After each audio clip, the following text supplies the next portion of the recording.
What is up, everyone? Welcome back to another video on the channel, and today we finally got a game to talk about. I was waiting to cover these games.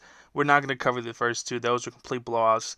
Obviously, those teams looked elite versus who they were playing against, but this is the game I want to talk about. I want to talk about the Magic upsetting the Pistons, and just my thoughts and recapping if you didn't see it. But, let's go ahead and get into it, man. First, I want to give praise to the Magic. They were never down in this game. Pistons never took a lead. I don't know if y'all noticed.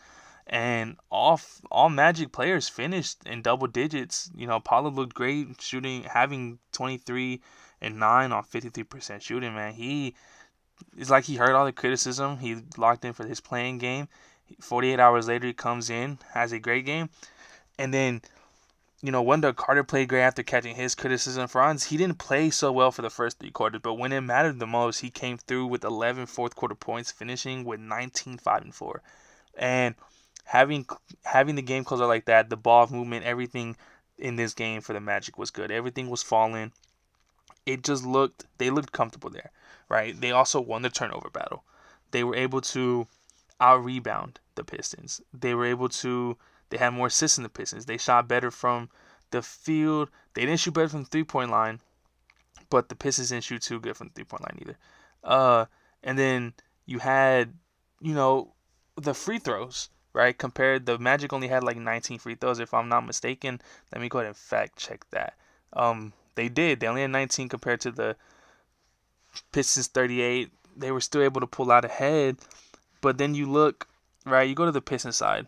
Cade had 39 on 48%. He played pretty decent considering no one else could get the shot off because only one other person finished in double digits, which was Tobias Harris on 33% shooting. He had 17. But then you go look down the list. You had a Sir Thompson, who's not really known for his offensive ability, finished with someone that I thought should have played better. Well, because getting into this, I want to get into the Pistons right now. Coming into this game, I didn't think it was crazy at all that the Magic could beat the Pistons. And I started thinking about that last night after I uploaded my videos, and I was like, well, it's not crazy because the guard play for the Pistons isn't that good. Outside of Cade, they don't really have that much of an offensive identity. Something I thought that was going to make or break for the Pistons was going to be Jenkins, right? That's who I thought it was going to come down to. You saw him when Cade was out. He did pretty well. So coming into this, he needed to be that secondary ball handler, someone who can give Cade a rest, create his own shot. He obviously didn't do that. He shot 14% from the field, 3 for 6 from the line. He didn't play his greatest game. And coming into this next game that they're going to have, he's going to have to step up a little bit. This is where they're going to need someone other than Cade to get their points because Jalen Duren didn't even play that well neither. And the lack of shooting on this team is also very, very bad. I mean, Duncan Robinson, he shot 3 for 6 from the three-point line, but he was also at like 3 fouls, so he was really having to watch how he played in the first half. And then comes the second half, he did not too well. So then you have someone like Isaiah Stewart, who's one of the best rim protectors in the league, who didn't play that much because you're playing from behind. Like I said, the Pistons never led this game at all. There was no lead changes. As soon as the Magic scored, they were the one leading. They led by as much as 13 in the first.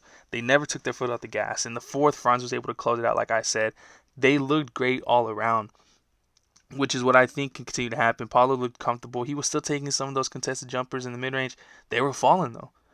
Everything looked good for them.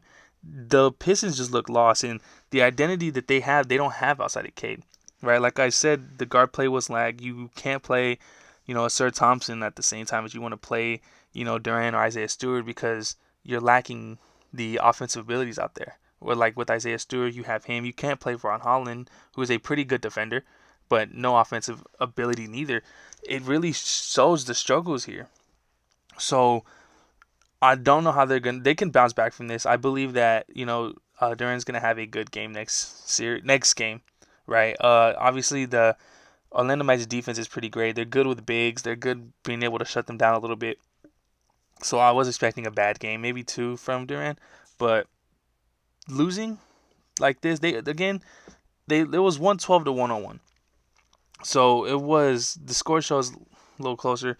Friends was able to close it out, but this was a good game from the Magic, and I don't know if they're gonna be able to play this all the time. All five to be able to go uh double digits. Considering that like Anthony Black didn't play too particularly well on the offensive side neither, and they were still able to win.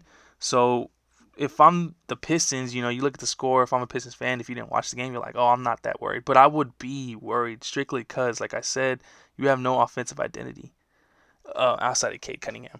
So we're gonna have to see how this plays out. But this was a really good game to watch. If you missed it, man, yeah, if I'm you, I would tune into the next one when they play. I'm pretty sure it's on Tuesday.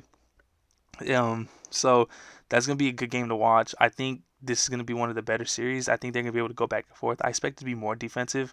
A score like this, kind of what I expected. I was kind of expecting like a 105 to 108 finish because both of these teams' defense is pretty good. So y'all let me know any of y'all's thoughts down in the comments. I would just got to 17 subs. We're just slowly growing the channel. It's nice to see. Basketball season, the playoffs. We're gonna be trying to come out with every game. At the moment of me making this video, the Blazers and Spurs are playing.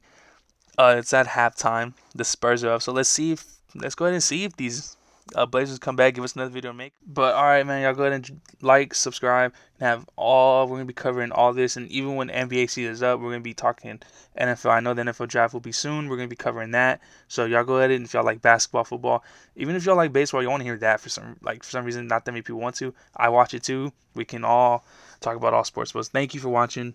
Like, subscribe, and come back if it's a close game between the Blazers and Spurs because we are going to drop a video about that.